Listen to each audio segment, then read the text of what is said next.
Hey again, guys.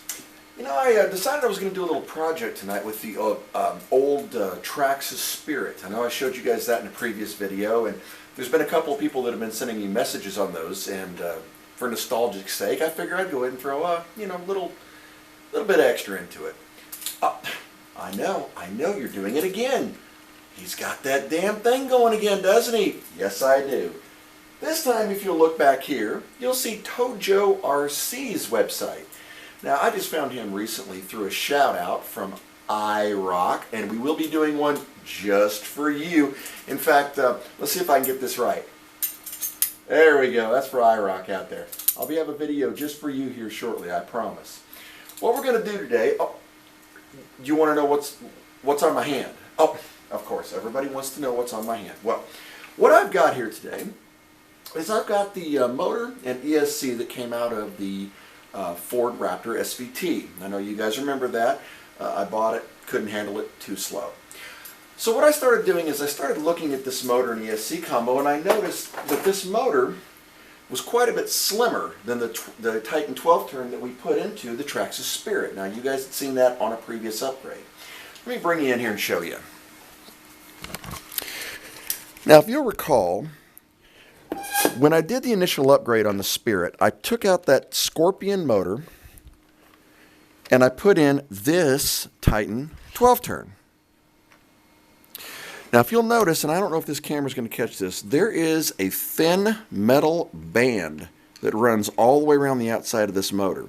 And what that's causing is the motor to kind of kick out just a little bit there, so that the pinion is literally being forced against the spur gear.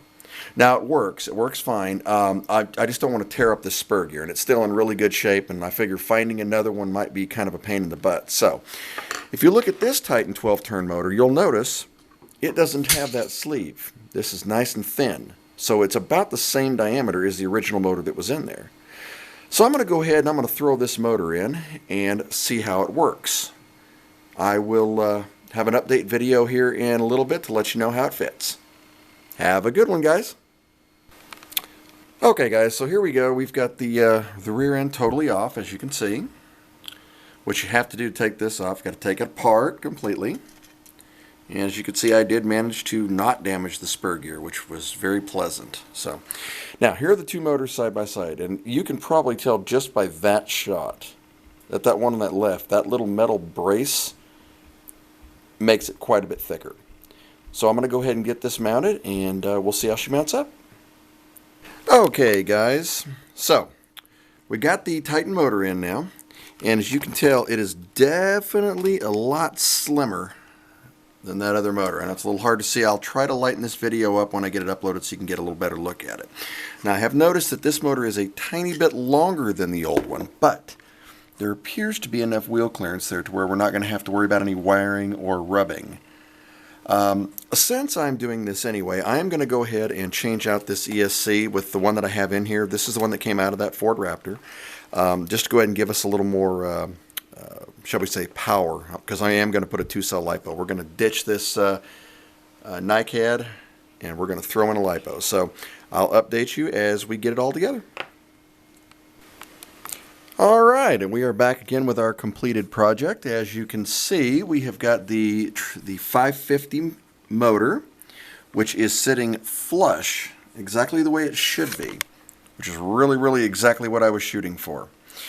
Also, if you turn this bad boy over, you will notice that we have eliminated our cheesy little NiCad battery, and we have got a Venom 2-cell 30C discharge battery on this bad boy. Now, I was unable to use the ESC that came off of the Raptor, and I'll tell you why, and maybe one of you guys has an answer to this. It's probably a programming thing.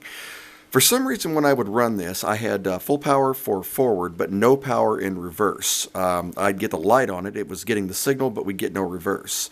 The ESC that I have used in here is the one from that Hellion Dominus, the Texas truck you guys have seen, the old one. And it's working fine. It will take the 2-cell LiPo, so I've already tested, made sure it plugged in, everything worked, and it certainly did. In fact, I'm going to go ahead and set you guys down right over here.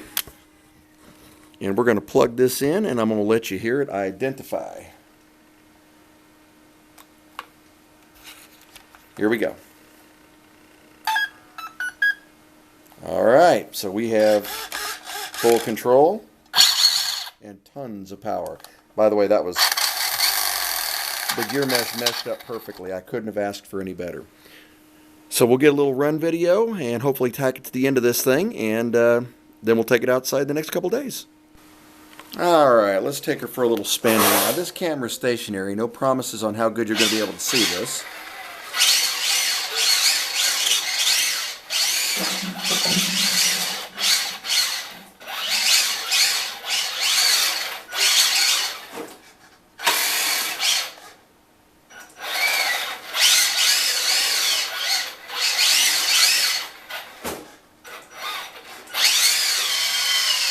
That is barely touching the throttle, guys.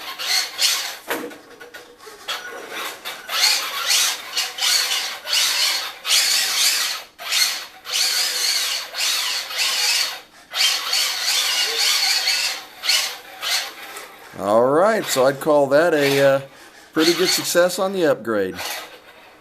Thanks for watching.